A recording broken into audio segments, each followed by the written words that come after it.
नमस्कार, देख रहे हैं भारतवर्ष न्यूज़ में हूँ आपके साथ खुशबू ने मौजूद है इस वक्त पुंडरी में, जहाँ से जो आदर्श गौशाला है उसके चेयरमैन हमारे साथ हैं ओम प्रकाश जी, ओम प्रकाश गोलन। उनसे बात करेंगे।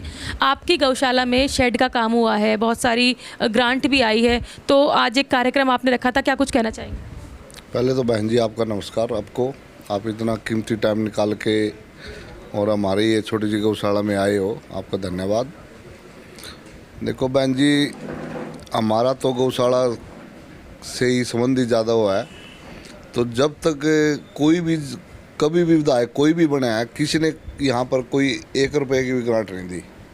ये कह के टाल देते थे, बोले ये तो नगर पालिका की ज़मीन है, ये है वो है, किसी ने कोई ग्रांट नहीं दिया जी। उसके बाद अभी पीछे गोलन साहब बन गए, तो गोलन साहब ने के पास गए हम। गोलन साहब बोले भाई जो तुम्हारे से काम करवाना है करवा लो, कोई दिक्कत नहीं है और मैं ग्रांट आपको दूँगा।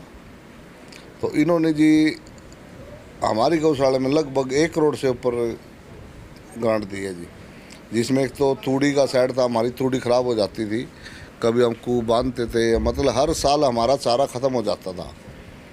तो गोलन साहब ने एक साइड बनवाया हमारा बहुत बड़ा, तो उस साइड में हमारा पूरा चारा उसके अंदर आ गया। हम साल भर हमारे को कोई दिक्कत नहीं है, गौ माता को कोई दिक्कत नहीं है।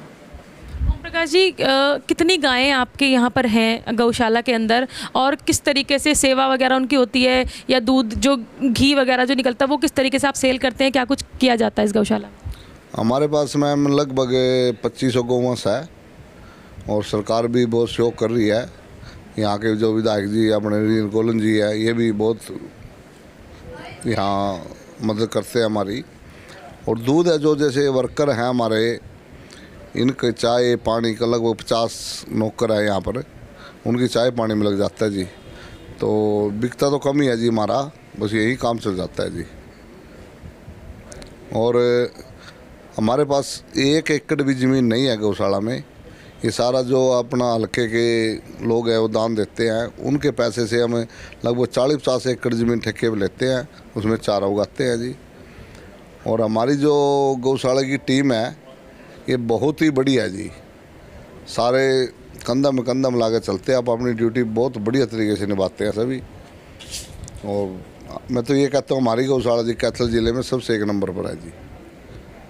तो क्या लग रहा है, जैसे चुनाव आने वाले हैं तो रणधीर सिंह गोलन जो यहाँ के मौजूदा विधायक हैं, गौशाला में भी काम कर रहा है, तो क्या जो आने वाले चुनाव है किस तरीके से आप देख रहे हैं उसको? देखो जी, गोलन साहब ने विकास तो बहुत कराया जी, और हमारा तो रुझान यही है कि अब की बार गोलन साहब बहुत बढ़िया वोटों से जीतेंगे, क्योंकि गोलन साहब ने हर वर्ग को साथ लेके चले हैं।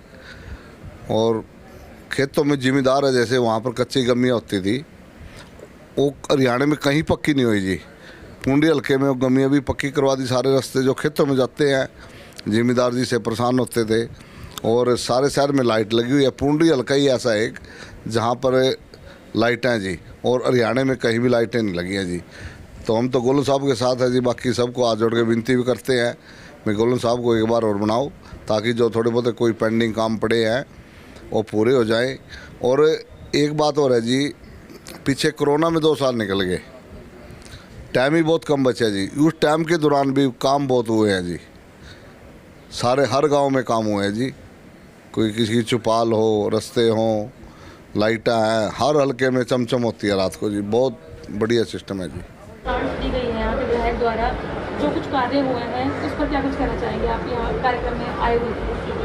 मैं यहाँ पर 20 साल से एज ए सेक्रेटरी काम कर रहा हूँ गौशाला पुंडरी में, और गौशाला की मैनेजमेंट और इस हल्के के सभी सहयोगियों की वजह से गौशाला बहुत ही अच्छी स्थिति में चल रही है, और गौओं की सेहत भी ठीक है, और गौएँ भी बहुत अच्छी तरीके से रख रखाव बहुत बढ़िया है उनका।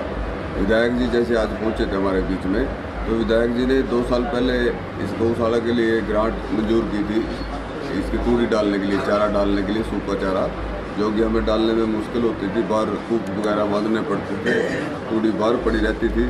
तो विधायक जी ने हमारी समस्या को देखते हुए लगभग 1 करोड़ रुपए का ग्रांट दिलाई यहाँ, और 1.5 साल के अंदर ये तैयार हुआ। और उसके बाद हमें इसके अंदर 700-800 ट्राली तूड़ी की आ जाती हैं, और हमें किसी प्रकार की असुविधा नहीं है। आज उसका उद्घाटन उनके हाथों हुआ, तो उन्हीं के कर कमलों की वजह से ये तैयार हुआ था। और हमारी गौशाला की मैनेजमेंट की तरफ से उनका बहुत बहुत धन्यवाद इस कार्य के लिए, और आगे भी हमारी वो इस तरीके से हेल्प करते रहेंगे।